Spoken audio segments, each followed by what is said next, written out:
13 years ago, I had an injury that could have left me bedridden, but instead of just constant pain all over, I ended up numb on one side of my body, which turned out to be a much bigger problem. After my sacrum injury on the left-hand side, I was feeling serious pain on the right side of my body, and while I could release that tension and the pain, it kept reoccurring. Although the injury was on my left side, I could hardly feel anything on that side at all, so understandably, I was giving all my attention to the side where the pain was. Yet this cycle of treatment, pain, felt like it was never ending, and that's because the issue was actually sitting in the left-hand side of my body, masked by numbness. So if the problem I needed to address was on the left-hand side, yet I was unable to feel the left-hand side, it makes you ask the question, if you can't feel it, how do you find it? Welcome to the High Functioning Human podcast. I'm Savannah Alalia, and today I want to talk about understanding the impact of lost sensation and the power that you can access in your body as you start to reconnect, and how to understand your fascia is the key to all of that process. In my case, the numbness of one entire side of my body was pretty extreme.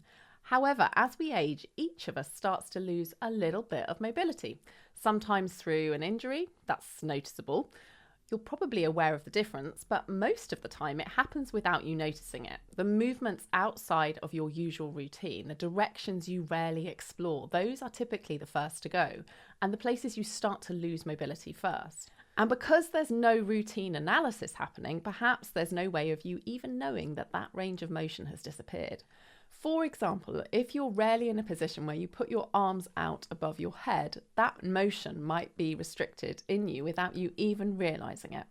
Over time, all of these little losses start to add up, and that's when you might notice stiffness kicking in, or you have mystery aches show up out of nowhere. And you might call it aging, but what's actually happening is that stiffness is your fascia, your web of connective tissue throughout your entire body is just getting gummed up, tangled, and eventually going numb. This is why I'm so often come back around to the question, is it aging or is it stuck fascia? When your fascia gets stuck, it's like your body is putting certain parts of you into like airplane mode. The signals are still being sent, but you're no longer receiving them. Part of you has gone offline to protect itself. So how do you find that something needs your attention if you're unable to even feel it? Here's where a lot of people go wrong. You might make the assumption that where you feel pain, that must be where the problem is. But usually that pain is just the first clue. It's a great place for you to start, but the real work is about tracing things back. It's about figuring out how your habits, your history, your movements, patterns, any injuries or surgeries that you might have had, how they have led to that imbalance in the first place. And then it's about reconnecting with the parts of yourself that you've lost touch with. What I call your body's history is so important. That is one of the main pieces of your face symmetry too. And I've even done a whole podcast episode on it, so you can take a listen to that if you're interested. So for me, as I mentioned earlier, that journey really started over a decade ago. I cracked my sacrum, and what followed was years of chronic pain, misalignment, and a nervous system that just struggled to fire properly.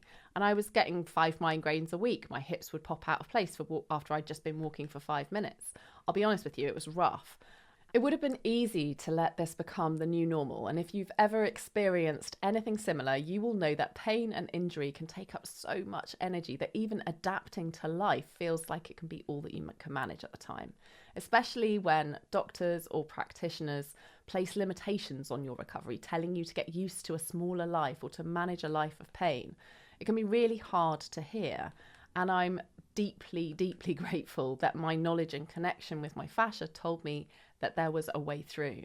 That knowing kicked off a really long healing journey, and I threw everything at it. Bodywork, movement practices, Chinese herbs, even orthodontics. Yes, really, I was doing over 20 hours a week of this stuff, trying to untwist my body and get my nervous system back online.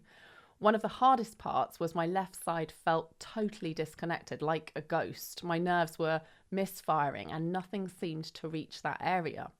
Some techniques helped a little and others did absolutely nothing. But what really started to change things was when I began doing nervous system work. Bit by bit, the sensations started to come back. And as that happened, my body started to show me where to go next. Eventually, I could actually feel the thickness of the adhesions and I could locate the matted fascia. And that's when real change started to happen.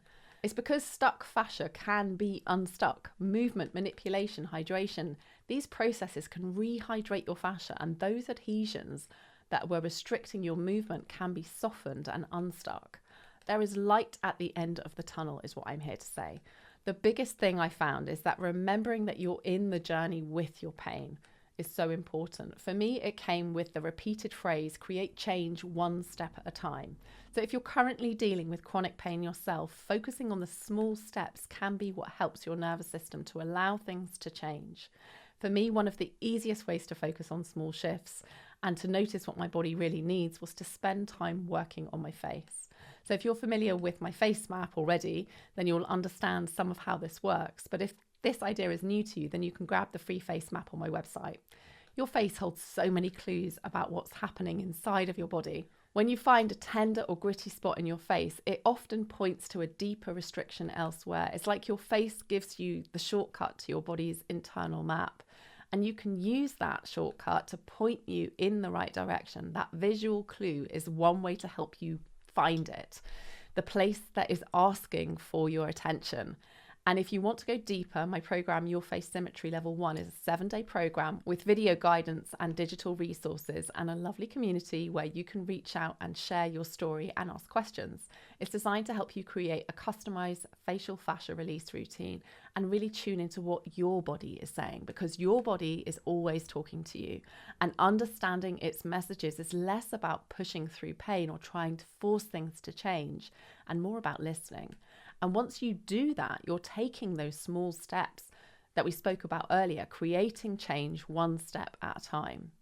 So if you're in a place of, I can't feel it, how can I find it? I want you to think about finding a way to stay curious, find a way to connect to your body and trust that the feelings will follow.